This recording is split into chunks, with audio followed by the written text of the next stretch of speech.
¿Cuál es tu opinión sobre la declaración de la renta como impuesto? Hombre, como impuesto, pues, bueno, es un modelo tributario que se ha adoptado en gran parte del mundo occidental y que, pues, plantea una serie de características dentro de lo que es un impuesto en contraposición a, por ejemplo, los modelos contributivos que ejerce ciertas problemáticas, ¿no? Sobre todo porque depende únicamente de la fuerza coercitiva del Estado para captar los tributos y que se fundamenta básicamente en que uno, bueno, esto lo sabe todo el mundo, ¿no? Tiene que presentar cuentas ante el Estado de todas las ganancias que ha tenido a lo largo del año, de todos los rendimientos del trabajo, en fin, actividades económicas, ganancias patrimoniales, etcétera, etcétera. Y el fundamento de ello es devolver al Estado, devolver a través del Estado parte de lo que, en virtud de la explotación de vivir en una comunidad o en un país, se ha conseguido, ¿no? Ese es el fundamento básico que tendría el impuesto sobre la renta de las personas físicas. Muy bien. Y bueno, vamos a algo tan polémico como es subir los impuestos. ¿Por qué crees que se suben tanto los impuestos, en este caso al IRPF? Bueno, no solamente el IRPF, pero en general, bueno, el IRPF, todos los impuestos, porque vivimos, en primer lugar, por lo que he explicado antes, ¿no? Porque el sistema de tributación español, junto con muchos otros países de Europa continental, es un modelo coercitivo en el cual es el Estado el que percibe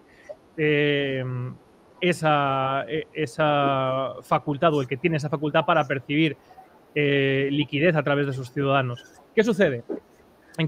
Por consiguiente, cuanto más grande el Estado y más necesidades tiene, mayor cantidad de ingresos necesita. España, desde el año 68 hasta hoy, ha ido configurando un modelo estatal multiplicado a través del Estado autonómico que, bueno, el otro día vi, por ejemplo, un informe de la OCDE, no estamos hablando de ningún organismo, es un organismo que los datos que habrá dado serán bastante tibios, de que en España despilfarramos anualmente 60.000 millones anuales.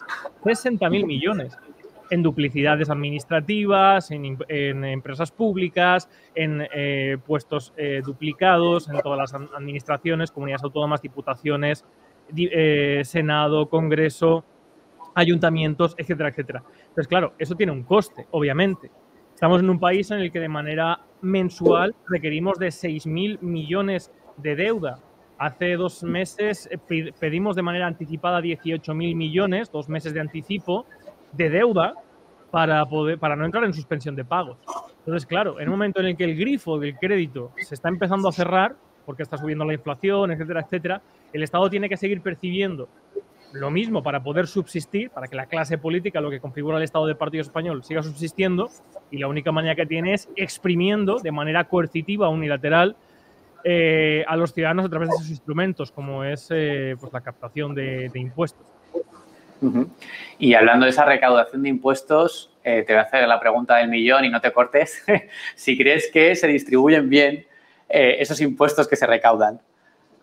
Bueno, hay un aspecto anterior que creo que es importante destacar y es que la declaración de la renta tiene un carácter que no es contributivo.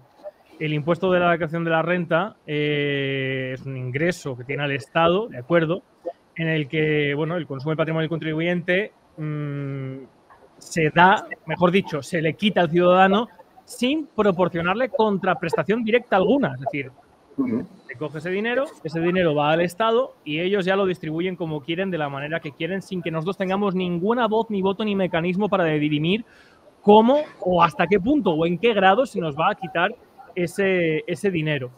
Eso es importantísimo porque en los modelos contributivos la obligación deriva de la obtención de beneficios especiales, individualizados y derivados de las inversiones del Estado en obras públicas, y hay una prestación social directa en salud y otras actividades con otras acciones públicas que van dirigidas a producir un aumento del valor, por ejemplo, de la propiedad del contribuyente, y es a cambio de ello que el Estado exige el pago de la contribución.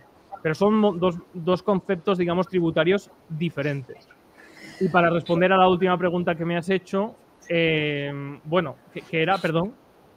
Era si crees que se distribuyen bien los impuestos.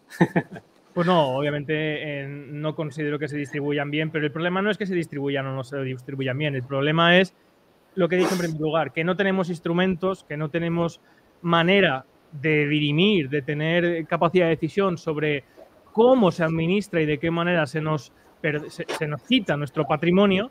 Recordemos la Revolución Norteamericana, no taxation without representation, ningún tributo sin representación, sin la capacidad de tener voz, de dirimir, de decidir realmente cómo se captan esos impuestos. Eso no existe en España, no está implementado en este estado de partidos y eso hace que la manera en la cual se distribuye esa masa que tiene el Estado a través de la tributación sea totalmente opaca y de como resultado, cada 2x3, pues casos de corrupción como la Gürtel, los ERE, en fin, etcétera, etcétera, porque no hay mecanismos ni límites de control para saber si realmente estamos contribuyendo de manera eficaz y eficiente a las necesidades del Estado, que tienen que ser siempre concomitantes y tienen que corresponder a las necesidades de los ciudadanos.